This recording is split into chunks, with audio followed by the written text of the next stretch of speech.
Chapter 26. Fiddler Meets the Birdman. In March 2024, I'd meet a man, and not just any man.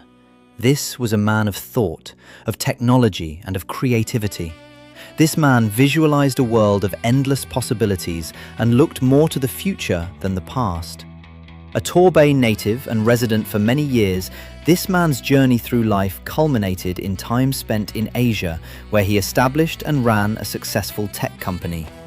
Returning to Torbay 25 years later, he brought with him a knowledge of management, technology, business, politics, and people infused with a ruthless dose of Asian efficiency. Dismayed with what had become of his beloved Torbay, he couldn't bear to stand by and witness its continued decay. Just like me, this man felt a burning desire to be part of the solution, and following a stroke of serendipity, our paths would eventually cross. For the first 30 years of my life, like a lot of people, I had no interest in politics. Furthermore, I had no real understanding of political ideology or the difference between left and right, or of the workings of Westminster. However, that soon changed once I began working in the public sector. Not until then did I come to understand the role politics plays in the continued running of public sector services and the impact on services of decisions taken both centrally and locally.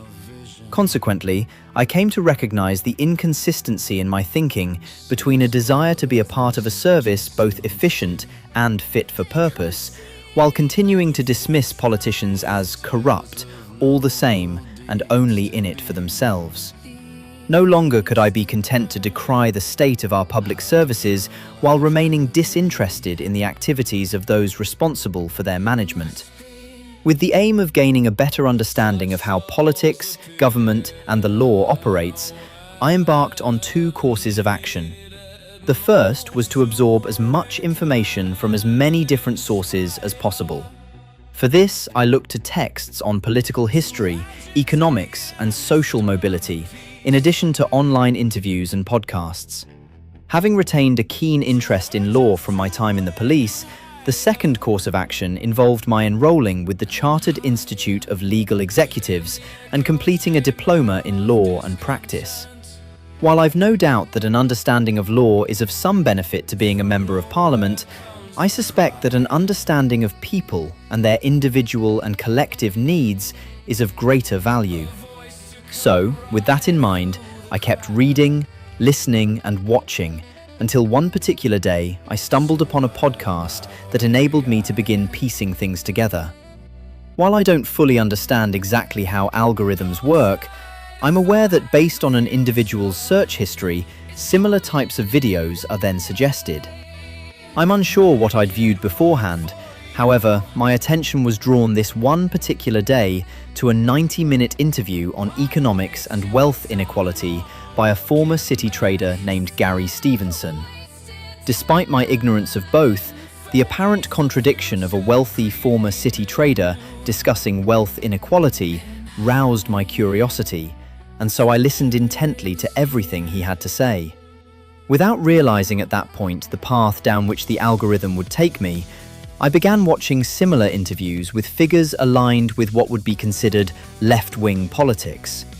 Setting aside any preconceived ideas about their views while remaining conscious of my own biases, I listened and learned as much about what they believed as I could. Whether I'd see the merit of their ideas was another matter, and for that, I needed to hear more. Fortuitously, I stumbled across another interview around this time promoting a new left-wing party by the name of Transform. Of all the interviews I watched during this time, this particular interview stood out for the candor and confidence of the interviewee. A spokesperson for Transform, this young lady spoke commandingly as she dismissed criticism of the left for perpetual infighting and a failure to agree. Having first laid out the problem, she presented Transform as a means to unite the left. Roused by her stirring words, I jumped at the chance to be involved in something which, on the face of it, had the potential to make a difference and improve the quality of people's lives. That appeared to me to be a cause worthy of anyone's support. After having joined, I then set about establishing a local chapter of Transform in Torbay.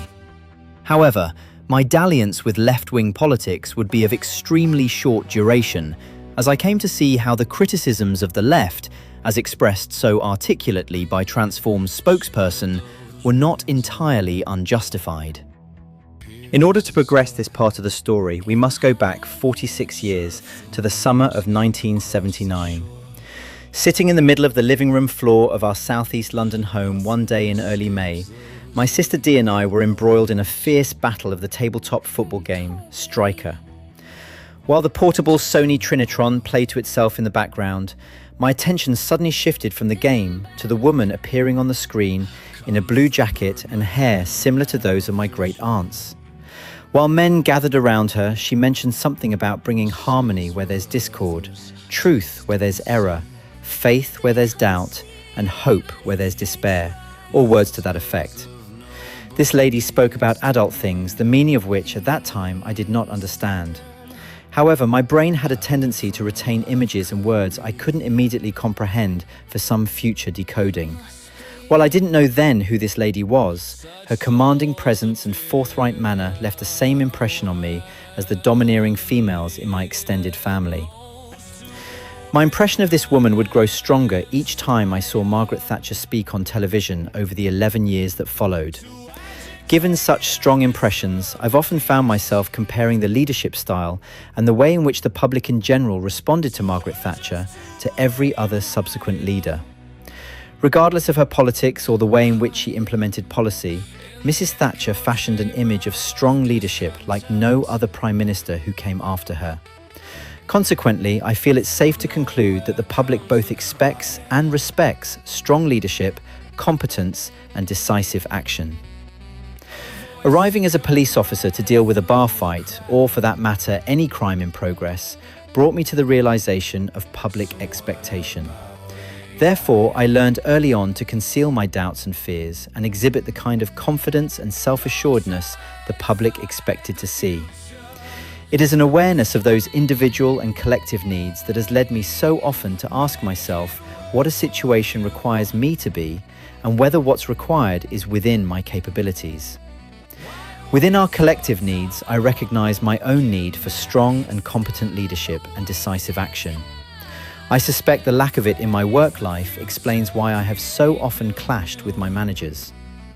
Furthermore, I've sought to embody the kind of strength and reliability that I've sought and so rarely found in my own life, with one notable exception that I shall come to shortly. So, how this relates to Transform and left-wing politics as a whole, if Transform is any example of it, is that I didn't find what I needed there. Instead, what I found in Transform was a distinct lack of leadership and cohesion, characteristic infighting, and a strong aversion to decisions being made in a top-down way or by any other methods except via a committee. While I'd be among the first to decry the damage top-down management has wrought on the front line of the public sector, that is not as much a criticism of the top-down structure as it is the incompetence of the actual decision-makers. Indeed, many a sound decision can be made within a top-down structure as long as the front line is made part of the brainstorming and consultation process rather than being involved solely at the implementation stage. In addition to the innate distrust of the top-down model I observed among the left, a similar aversion to any one person being responsible for leading and decision-making.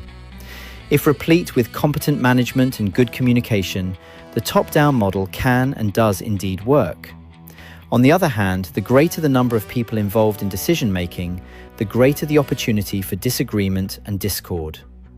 Moreover, leaving everything to be decided by committee does not lend itself to dynamic decision-making, especially where people cannot meet at any other time than as part of a committee. In sum, I suspect that most members of the general public, myself included, expect to be able to go about their daily lives without hindrance, unconcerned by what does not directly affect us. In addition, I suspect they expect a certain level of competence among both their elected officials and managers within the workplace. Furthermore, I should imagine that any number of people look especially to those in public life for someone to respect, for someone upon whom they feel they can rely, someone whom they can trust, and someone whom they feel they know.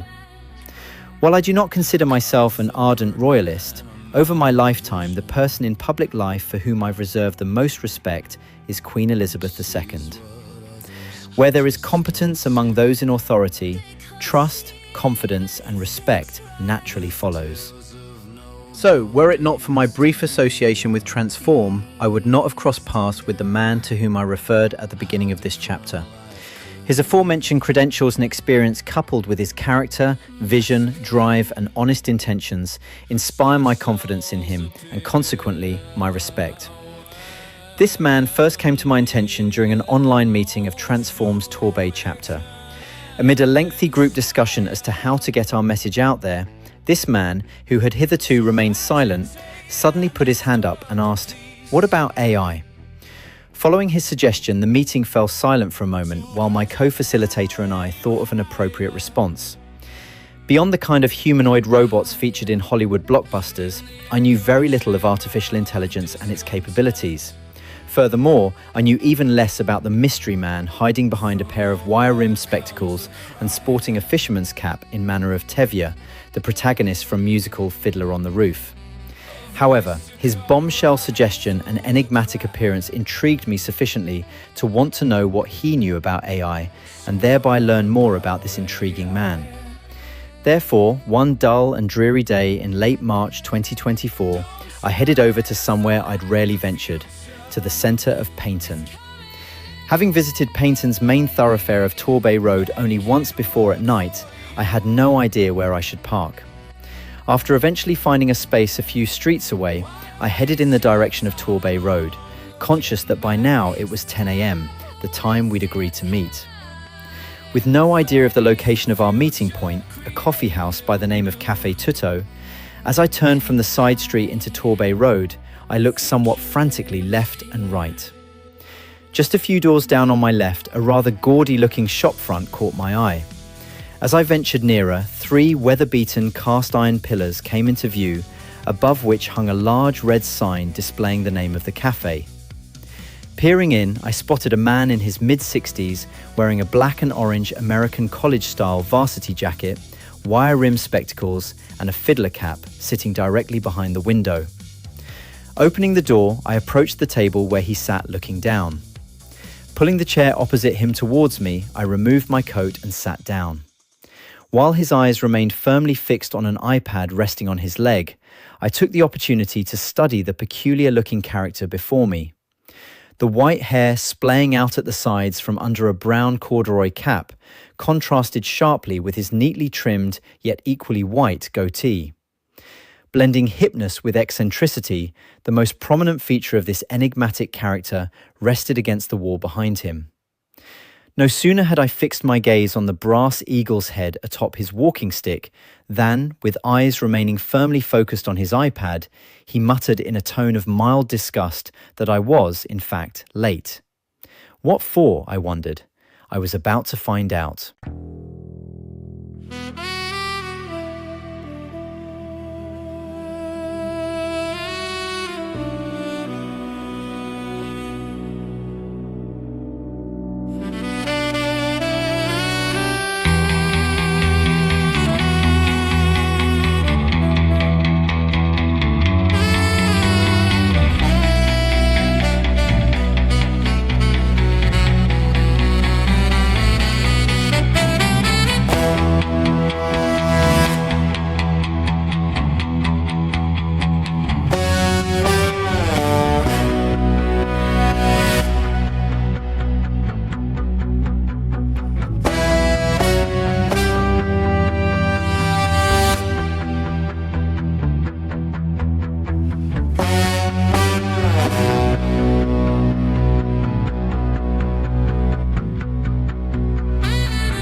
Spread those wings and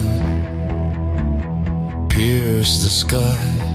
Aim high, Surf the winds across the shore. Nothing escapes those eagle eyes. from Torbay To Singapore, and back the Birdman, a man of vision. Sees what others just don't see. They can't see even if they try. With tales of noble deeds to be done. Deeds to done. How different life could be. Must be. Such souls appear when needed most to awaken and inspire, to agitate and disturb the peace, to urge us to aim higher and higher in the echo chamber of discontent. From nowhere comes the cry.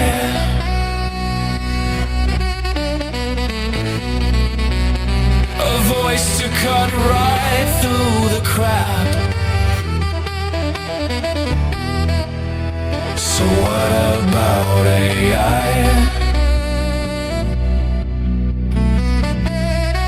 Don't try to fight the future.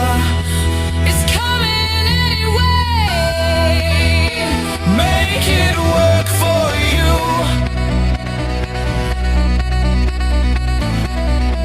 Why waste your time on looking back? Stop wasting time. Face the future, create, build new And high. The future is here Now.